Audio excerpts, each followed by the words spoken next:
Boa tarde, muitíssimo obrigada. Cumprimento todo o pessoal da Rede Alesp, os colegas que fazem parte dessa tribuna.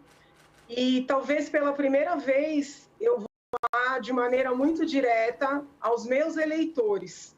Em regra, eu falo aos cidadãos, de forma geral, às vezes falo aos brasileiros, ao povo de São Paulo, mas hoje eu quero falar aos meus eleitores. E por quê?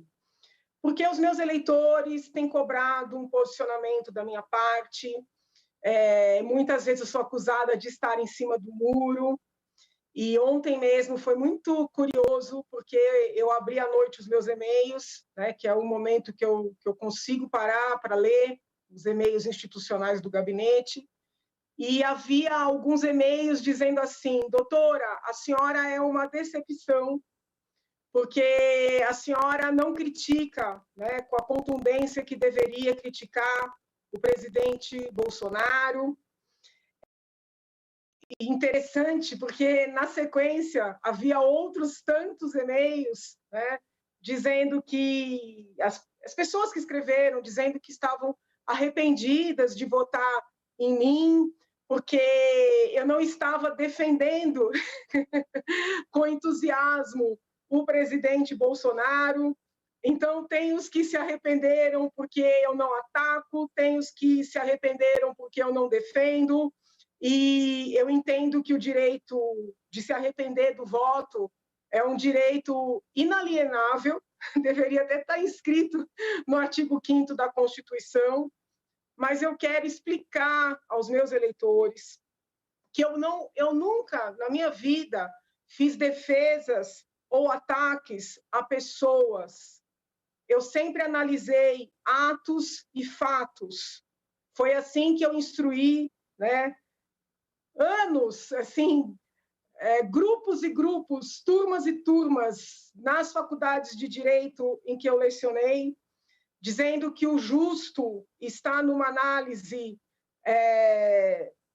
substantiva, e não subjetiva, ou seja, toda vez que você faz uma análise de uma situação concreta, pensando nas pessoas envolvidas e não nos atos propriamente e nos fatos, você deu o primeiro passo para ser injusto. Então, eu sempre fui e sou uma defensora do voto impresso. Eu sempre disse e digo que nenhum sistema é 100% seguro. De forma que não é que eu concordo com o presidente defende o que eu sempre defendi. O problema é que o presidente, muito mal orientado, muito mal assessorado, e eu venho dizendo isso desde o início do governo dele, não consegue se comunicar, não consegue entender que ele está num cargo que já não lhe permite as excentricidades que o parlamento permitia.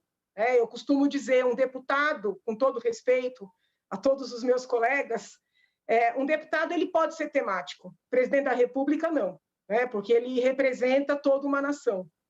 Então, o presidente, não sei com qual finalidade, não sei se por excesso de pressão, por mágoa, por se sentir mesmo muito atacado, e ele eu não sei, mas ele está adotando uma postura, um comportamento, uma dinâmica, uma estratégia, para buscar o justo, mas uma estratégia completamente equivocada, uma estratégia que vem desde o princípio colocando o governo dele na berlinda, e isso não é bom, não é só para o governo dele, isso não é bom para o país. Por outro lado, mesmo entendendo o ressentimento dos ministros do Supremo com esse estilo do presidente, não me parece coerente com uma corte constitucional, com a posição poderosa de destaque, de exemplo do ministro do Supremo Tribunal Federal, subjetivar, pessoalizar os conflitos. E parece que isso está acontecendo, sim, muito embora se procure dar uma roupagem jurídica. Levar o presidente da República para um inquérito ilegal, inconstitucional, como é o inquérito das fake news, inquérito este, também conhecido como inquérito do fim do mundo, que já teve até o pedido de arquivamento solicitado pelo próprio Ministério Público Federal, levar o presidente para um inquérito desse é sim um ato de provocação, muito embora eu reconheça os excessos por parte do presidente. Ontem eu fiquei muito assustada com a fala do presidente do Supremo Tribunal Federal, o ministro Fux, que é um magistrado por quem eu tenho profunda admiração.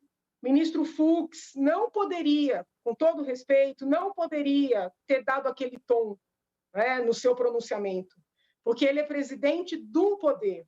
Não é porque o presidente da República vem errando, e muito no tom com o qual ele está se comunicando com os demais poderes, que o presidente do Poder Judiciário tem licença para errar também. Também fiquei muito assustada, preocupada ao ler os jornais todos de hoje, cumprimentando o ministro Fux, dizendo a ele que ele agiu corretamente. Então, eu venho aqui ao público dizer que entendo que não. E se os meus eleitores estão decepcionados, eu respeito, mas o que eu prometi durante toda a campanha, o que eu prometi com a minha forma de vida, que é pública e transparente, foi ser sincera, foi ser honesta, foi falar de maneira aberta e clara o que eu penso, o que eu sinto, o que eu defendo.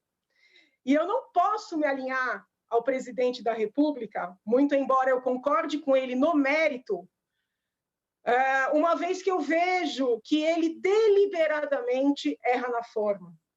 E eu também não posso fechar a questão com o Supremo Tribunal Federal, porque é muito flagrante, que muitos atos foram tomados, inclusive no âmbito do Supremo Tribunal Federal, minando mesmo o governo do presidente Bolsonaro, os apoiadores, falas muitas vezes agressivas de outros grupos políticos são consideradas liberdade de manifestação e de expressão, falas agressivas com as quais eu não compactuo dos apoiadores do presidente são consideradas antidemocráticas, fake news, passíveis de perseguição penal.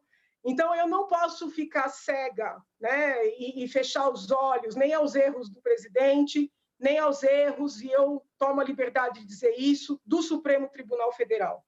Como também não posso fechar os olhos ao que a CPI da Covid vem fazendo, obrigando, inclusive, depoentes a concordarem com o pensamento predominante, desconsiderando o posicionamento de médicos titulados, igualmente capacitados.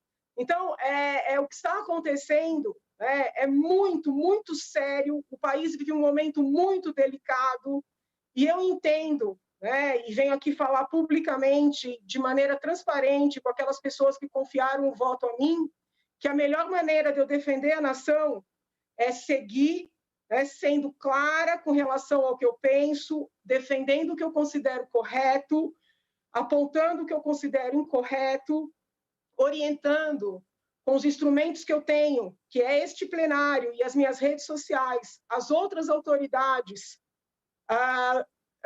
com relação à forma que elas têm que adotar. Antes de tudo, eu sou uma estudiosa do direito, eu sou uma estudiosa dos direitos de cada qual, dos limites, sou uma estudiosa da teoria do Estado. Não posso, de maneira nenhuma, compactuar com chefes de poderes exorbitando, dando maus exemplos, utilizando seus cargos para os seus pensamentos e convicções pessoais, ou para conseguirem likes nas redes sociais, ou aplausos dos meios de comunicação. Essa sou eu. Essa sou eu, e peço a Deus para me dar força, para me dar serenidade, para compreender qual é o meu papel daqui para frente. Eu só sei que o meu papel nunca foi, e acredito que nunca será, tá em times. O meu time sempre foi o Brasil. Eu enfrentei muitas coisas que poucas pessoas sabem para defender meu país, e não é agora que eu vou mudar. E aí, quem quiser seguir acreditando em mim, ótimo. Quem não quiser, eu respeito. Mas eu não estou atrás de cargo, não estou atrás de aplausos, nem de likes. Eu estou atrás de colocar o meu conhecimento, o meu preparo a serviço da minha nação. É isso, muitíssimo obrigada.